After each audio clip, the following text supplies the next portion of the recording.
అదే విధంగా మహిళలు సార్ ఈరోజు సమాజంలో సగభాగం ఉన్నటువంటి మహిళల యొక్క బడ్జెట్ను కూడా పెంచాలి.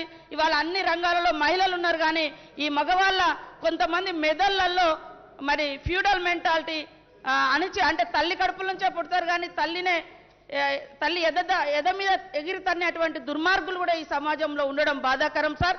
ఖచ్చితంగా ఈ దేశంలో మహిళలను పూజిస్తూ ఉన్నారు. ఈ పూజించే దేశంలో మహిళల మీద లైంగిక దాడులు కానీ ఇతరత్ర దాడులు కానీ జరగకుండా ఉండాలంటే ఖచ్చితంగా తరగతి గదులలోనే మహిళను గౌరవించేటువంటి ఒక లెసన్ కూడా, ఒక సబ్జెక్టుగా కూడా మనం పెట్టుకోవాల్సిన అవసరం సార్. ఈరోజు మద్యపానం కూడా సార్, దయచేసి మద్యపానం అనేది నిత్యావసర వస్తువు కాదు సార్. దాన్ని ఖచ్చితంగా తగ్గియాలి. ఇవాళ మద్యపానం అన్ని సమస్యలకు కూడా మూల కారణం అవుతుంది. అత్యాచారాలు జరుగుతున్నాయి, హత్యలు జరుగుతున్నాయి. ఇంతకుముందు మన ఊర్లలో పోదామంటే నైట్ టైం కొద్దిగా భయం ఉండేది సార్. ఇప్పుడు డే టైంలో కూడా ఎప్పుడు పడితే అప్పుడు అందుబాటులో ఉంటే తాగుతున్నారు. దయచేసి నేను అసెంబ్లీ ద్వారా ఒకటే కోరుతున్న ముఖ్యమంత్రి గారిని, మహిళల జీవితాలు బాగుండాలన్నా, కుటుంబాలు ఆర్థికంగా ఉండాలన్నా కనీసం ఆ షాపుల వేళలు తగ్గించండి సార్. 5 to 10 ఈవినింగ్ 5 to 10 పెట్టండి సార్. అది నిత్యావసర వస్తువు కాదు. ఎప్పుడు మీరందరూ మనం అందరం పెళ్లిళ్ళ కాడ, పేరెంటల కాడ లేదా ఊళ్ళలో పోతే పని చేసుకోవాల్సిన వాడు దుకాణాల కాడ పోయి ఉంటున్నాడు. కాబట్టి దయచేసి ఈ ఒక్క నిర్ణయాన్నైనా మాకు ఈ అంతర్జాతీయ మహిళా దినోత్సవం సందర్భంగా ముఖ్యమంత్రి గారు ఇవ్వాలని ఈ సందర్భంగా నేను కోరుతా ఉన్నాను సార్. అదేవిధంగా అత్యాచారాలు చేసినటువంటి దుర్మార్గులు యథేచ్ఛగా తిరగకుండా మరి తీవ్రమైనటువంటి కఠినమైనటువంటి చర్యలు కూడా తీసుకునే విధంగా స్పెషల్గా టీమ్స్ ఏర్పాటు చేయాలని, రాష్ట్ర వ్యాప్తంగా జరుగుతున్నటువంటి దాడుల మీద ఒక స్పెషల్ టీం ఫోకస్ పెట్టి పనిచేయాలని కూడా ఈ సందర్భంగా కోరుతా ఉన్నా సార్. అదేవిధంగా పరిశ్రమలు సార్, ఉద్యోగ ఉపాధి అవకాశాల కోసమనే మనం తెలంగాణ తెచ్చుకున్నాం. అంటే నాకున్న సమాచారం మేరకు 7 ఏళ్లలో 13,000 పరిశ్రమలు మూతపడ్డాయని నాకున్న సమాచారం సార్. కాబట్టి పరిశ్రమలు ఏవైతే ఇవాళ మీ దగ్గర నిజాం షుగర్ ఫ్యాక్టరీ కావచ్చు, లేదా ఇంకా గత ప్రభుత్వాలలో కావచ్చు, లేదా మా దగ్గర రేయాన్స్ ఫ్యాక్టరీ కావచ్చు, ఇట్లాంటివన్నీ కూడా మూతపడి వేలాది మంది రోడ్డున పడ్డారు సార్. వాళ్ళ యొక్క ఉపాధి అవకాశాలు మెరుగుపరచడం కోసం మరి ఇండస్ట్రీస్ మినిస్టర్ గారు ప్రత్యేకంగా చొరవ తీసుకొని వీటన్నిటి మీద రివ్యూ పెట్టి మరి ఉద్యోగ ఉపాధి అవకాశాలు కల్పించాలి సార్. ఇవాళ దేశంలో చూస్తే ప్రభుత్వ రంగ సంస్థలన్నీ కూడా, గతంలో కాంగ్రెస్ పెట్టినటువంటి ప్రభుత్వ రంగ సంస్థలన్నీ కూడా ఇందాక అన్నట్టుగా ఆదాని అంబానీలు కలిసి మరి దోచేసుకుంటున్నటువంటి పరిస్థితి, మేమిద్దరం మాకిద్దరు అనేటువంటి పరిస్థితి ఉంది. ప్రజల యొక్క ఆస్తులను ప్రైవేట్ కంపెనీలకు దారాదత్తం చేస్తే, ప్రైవేటు వ్యక్తులకు దారాదత్తం చేస్తే ఫ్యూచర్లో పెరుగుతున్నటువంటి జనాభా అవసరాలకు తగ్గట్టుగా భూములు ఉండటం లేదు, ఉద్యోగాలు వచ్చే పరిస్థితి లేదు, ఉపాధి దొరికే పరిస్థితి లేదు. కాబట్టి వీటన్నింటిని కూడా కంట్రోల్ చేసే విధంగా మరి ప్రభుత్వం కూడా చర్యలు తీసుకోవాలని కోరుతా ఉన్నాం సార్. అదేవిధంగా ఐటీ కూడా ఇవాళ సరే హైదరాబాద్ విశ్వనగరం కానీ ప్రపంచ నగరం కానీ సార్, జనసాంద్రత విపరీతంగా పెరుగుతున్నటువంటి పరిస్థితి. కాబట్టి మన మారుమూల మన జిల్లాలలో కూడా ఇంజనీర్ చేసినటువంటి స్టూడెంట్స్ కానీ లేదా ఇతరత్ర నైపుణ్యమైనటువంటి విద్యను చదువుతున్నారు సార్. ఐటీని కూడా విస్తరింపజేయాలి సార్, డిసెంట్రలైజ్ చేయాల్సిన అవసరం ఉంది.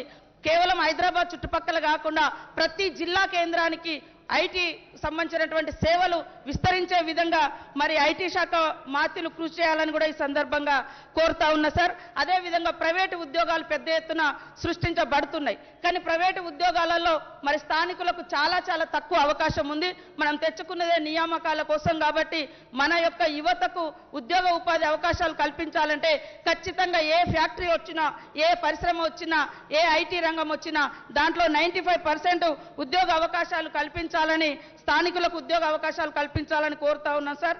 అదేవిధంగా ఐటీ సెక్టార్లో పెద్ద ఎత్తున భూములు కూడా మరి వివిధ పారిశ్రామికవేత్తలకు అందిస్తూ ఉన్నారు సార్. దాన్ని ఏ ప్రాతిపదికన ఎట్లా ఇస్తారనేది మాకు తెలియదు సార్. కాబట్టి ఎస్సీ ఎస్టీ బీసీలకు కూడా, మైనార్టీలకు కూడా మరి వాళ్ళకు కూడా ఎంత % ఈ పరిశ్రమలను నెలకొల్పడానికి రాష్ట్ర ప్రభుత్వము సపోర్ట్ చేస్తుందనేటువంటి విషయాన్ని కూడా తెలియజేయాల్సినటువంటి అవసరం ఉంది. మాకు కూడా తెలుసుకోవాలనేటువంటి అవసరం ఉంది సార్. అదేవిధంగా సమాచారానికి సంబంధించి చూస్తే మరి ఇవాళ తెలంగాణ భావాన్ని విస్తృతంగా వ్యాప్తి చేసింది జర్నలిస్టులు సార్, మీడియా సార్. ఆ జర్నలిస్టులు కూడా చాలా మందికి మనము డబుల్ బెడ్రూమ్లు ఇస్తామని కూడా ముఖ్యమంత్రి గారు హామీ ఇచ్చిన్నారు. డబుల్ బెడ్రూమ్లు కానీ, ఇండ్లు కానీ, కొంతమందికి ఇంకా అంటే ఏదైతే హెల్త్ కార్డ్స్ ఉన్నాయో అవి కూడా సక్రమంగా పనిచేయడం లేదు, రిజెక్ట్ అవుతున్నాయి ప్రైవేట్ హాస్పిటల్స్లలో. వాటిని కూడా మానిటరింగ్ చేయాలని ఈ సందర్భంగా నేను కోరుతా ఉన్నా సార్. అదేవిధంగా పెన్షన్కి సంబంధించి దాదాపుగా 3 years నుంచి బడ్జెట్లో పెడతా ఉన్నారు, కానీ అసలు పెన్షన్ అనేది విడోస్ అనేది అది నిరంతరం ప్రక్రియలాగా ఉంటుంది సార్. ఎందుకంటే ఎప్పుడు ఏ తల్లి తన భర్తను కోల్పోతుందో తెలియదు, ఎప్పుడు ఏజ్ ఎట్లెట్లా వస్తుందో, వికలాంగులు ఇవన్నీ కూడా 3 సంవత్సరాల నుంచి మరి మనం ఇవ్వలేదు సార్. అదేవిధంగా 57 సంవత్సరాల వారికి కూడా పెన్షన్ ఇస్తామని ఒప్పుకొని ఉన్నాం. కాబట్టి దాదాపు 10,50,000 మంది అవుతున్నారు వీళ్ళు వాళ్ళంతా కలిసే. కాబట్టి కనీసము మరి ఈ పెన్షన్ విధానాన్ని మరి సైటు క్లోజ్ చేయడం కాకుండా అది ఎప్పటికప్పుడు ఇచ్చే విధంగా 2 నెలలకోసారి 3 నెలలకోసారైనా దరఖాస్తులు తీసుకొని ఇచ్చే విధంగా చర్యలు చేపట్టాలి సార్. వికలాంగులకు సంబంధించి కూడా వాళ్ళ గతంలో పెన్షన్ తీసుకున్నా ఇప్పుడు సదరన్ క్యాంపులకు అటెండ్ కాలేదని అట్లా చాలా మంది రిజెక్ట్ అయినటువంటి పరిస్థితి. కాబట్టి వికలాంగుల యొక్క ఉపాధి కోసం వాళ్ళకు కూడా ప్రత్యేక పథకాలను, అదేవిధంగా ప్రత్యేక కేటాయింపులు, స్కాలర్షిప్లు, మరి అదేవిధంగా వికలాంగుల వివాహ ప్రోత్సాహకాలు కూడా అందించాలని ఈ సందర్భంగా నేను కోరుతా ఉన్నాను సార్. 2 పడకల గది అయితే ఇది అయితే అందరి బాధ సార్. మేము అందరం చూస్తున్నాం, ఏడికి పోయినా ఈ ప్రాబ్లం ఉంది. బాత్ కరోడోమే, మాటలేమో కోట్లల్లో ఉంటాయి అధ్యక్ష, కామ్ పకోడోమే, పనులేమో పకోడీలు. ఎట్లుంటుందంటే అధ్యక్ష, ఇది ఒక ఉదాహరణ మీకు చెప్పాలి. నరుకుతారు అధ్యక్ష, చెప్పమంటే ఓ బ్రహ్మాండంగా మనది కాకపోతే ఏదైనా చెప్పొచ్చు అన్నట్టు నరం లేని నాలుక కదా ఇష్టం వచ్చినట్టు చెప్తారు అధ్యక్ష. మేము ఇది చేస్తున్నాం అది చేస్తున్నాం. అధ్యక్ష, మన రాష్ట్రంలో 2 ముఖ్యమైన పారిశ్రామిక సమూహాలకు కేంద్ర ప్రభుత్వం నేషనల్ ఇన్వెస్ట్మెంట్ మ్యానుఫ్యాక్చరింగ్ జోన్ అని పేర్లు ఇచ్చింది అధ్యక్ష, పేరు పెట్టింది, గుర్తించింది వాటి. National investment manufacturing zone, NIMS అంటారు అధ్యక్ష, నిమ్స్ NIMZ. వాటికి 2టికి గుర్తించింది.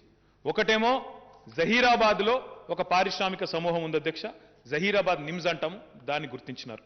రెండవది మనం హైదరాబాద్ ఫార్మా సిటీ ఏదైతే పెట్టుకుంటున్నామో ఇక్కడ మన మహేశ్వరం నియోజకవర్గంలో అక్కడ కూడా నిమ్స్గా వాళ్ళు గుర్తించినారు.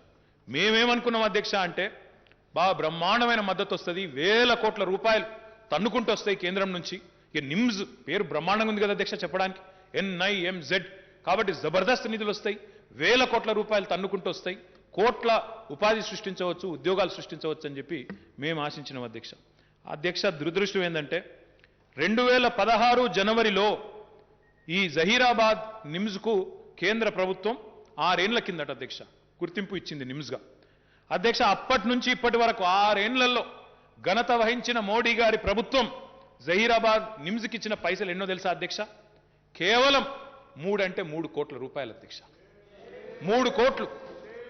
ఇంతకంటే సిగ్గుచేటైన పని ఉంటుందా లేదా నాకైతే తెలియదు అధ్యక్ష.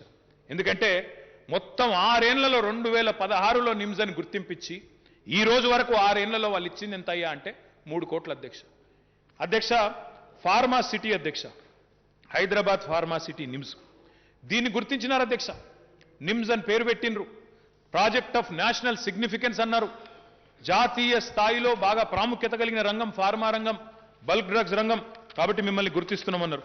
మేము అనుకున్నాం అధ్యక్ష, అడిగినాం, ఉత్తరాలు రాసినాం, మల్టిపుల్ రిక్వెస్ట్లు అధ్యక్ష, 1-2 కాదు, 1000 కోట్ల రూపాయలు మీరు రోడ్లకి, కరెంటుకి, నీళ్లకి ఇవ్వండి, పెద్ద ఎత్తున ఖర్చు పెడుతున్నాం మేము కూడా అని చెప్పి ఉత్తరాలు రాస్తే అధ్యక్ష 2017లో జీవో ఇచ్చింది అధ్యక్ష నిమ్స్ అని చెప్పి, ఏది ఫార్మా సిటీకి. అధ్యక్ష, ఇప్పటి వరకు ఇచ్చింది మొత్తం ఈ 5 ఏళ్లలో ఇచ్చింది అధ్యక్ష కేంద్ర ప్రభుత్వం కరెక్ట్గా 5 కోట్ల రూపాయలు అధ్యక్ష హైదరాబాద్ ఫార్మా సిటీకి. ఇంతకంటే సిగ్గుచేయటమని ఉంటుందా అని నేను అడుగుతా ఉన్నా. అంటే దీన్నే అన్న అధ్యక్ష, నేను ఊరికే అంటలేను, దుగ్ధతోనో బాధతోనో ఇంకోటి దాంతో అంటలేను అధ్యక్ష, ఆవేదనతో. బాత్ కరోడోమే కామ్ పకోడోమే అని ఇందుకే అంటున్నా అధ్యక్ష. వాళ్ళ వ్యవహారం ఇట్లా ఉంది అధ్యక్ష. ఇంకా చెప్పాలంటే బోలెడు ఉన్నాయి అధ్యక్ష, ఆ విషయం కూడా నేను చెప్తాను అధ్యక్ష. ఈ ప్రభుత్వం ఒకవైపు గవర్నమెంట్ సెక్టర్లో నిన్ననే గౌరవ ముఖ్యమంత్రి గారు ప్రకటించినారు, శాసనసభలో ఉన్న గౌరవ ఎమ్మెల్యేలందరినీ కూడా నేను కోరుతా ఉన్నా అధ్యక్ష. నేను చూసినాను నిన్న స్టేట్మెంట్, మా మిత్రుడు ఇప్పటిదాకా మాట్లాడిన వక్త మన హుజూర్ నగర్ ఎమ్మెల్యే గారు సైదిరెడ్డి గారు, నరసంపేట ఎమ్మెల్యే సుదర్శన్ రెడ్డి గారి స్టేట్మెంట్లు నేను చూసినాను అధ్యక్ష. మేము ముఖ్యమంత్రి గారి ప్రకటన మీద సంతోషాన్ని వ్యక్తం చేస్తా ఉన్నాం. మా నియోజకవర్గాల్లో కోచింగ్ సెంటర్లు మేమే పెడతాం, మా పిల్లలకి భోజనం కూడా మేమే పెడతాం, మేమే చూసుకుంటామని చెప్పి ఆ ఇద్దరు మిత్రులు వారు ముందుకొచ్చినారు అధ్యక్ష. నేను మా మిగతా ఎమ్మెల్యేలందరినీ కూడా కోరుతా ఉన్నా, మా బట్టన్నని, మా శ్రీధరన్నని కూడా కోరుతా ఉన్నా, మీకు ప్రభుత్వ ప్రకటన మీద విశ్వాసం ఉంటే, రాష్ట్ర వ్యాప్తంగా ఎదురు చూస్తున్న యువత మీద మీకు ప్రేమ ఉంటే తప్పకుండా మీరు కూడా ముందుకు రండి. గౌరవ ఎమ్మెల్యేలందరినీ కూడా కోరుతా ఉన్నా నేను, ప్రతి నియోజకవర్గంలో మనమే కోచింగ్ క్యాంపులు పెడదాం. మీకు కావాల్సిన మొత్తం సామాగ్రి, మొత్తం మీకు కావాల్సిన విషయ పరిజ్ఞానం ఉన్న ఇన్స్ట్రక్టర్లతో సహా ప్రభుత్వం ప్రొవైడ్ చేయడానికి కూడా సిద్ధంగా ఉంది. ట్రైనింగ్ కోసం బ్రహ్మాండమైన ఇన్స్టిట్యూట్స్ ఉన్నాయి అధ్యక్ష. టీశాట్ పేరిట ఒక అద్భుతమైన నెట్వర్క్ నడుపుతా ఉన్నాం. టీశాట్ పేరిట ఈరోజు రాష్ట్రంలోని ఇస్రోతో ఒప్పందం చేసుకొని ఇంటింటికి కేబుల్ టీవీ ద్వారా బ్రహ్మాండంగా ఈరోజు ఇంటింటికి ప్రతి పోటీ పరీక్షకు తయారయ్యే విధంగా అందులో కోచింగ్ ఇస్తా ఉన్నాం. 35 లక్షల మంది వ్యూవర్స్ ఉన్నారు అధ్యక్ష. 35 లక్షల మంది సబ్స్క్రైబర్స్ ఉన్నారు టీశాట్. అందులో యూట్యూబ్లో కూడా పెట్టినాం. ఎప్పుడు కావాలంటే అప్పుడు చూసుకోవచ్చు.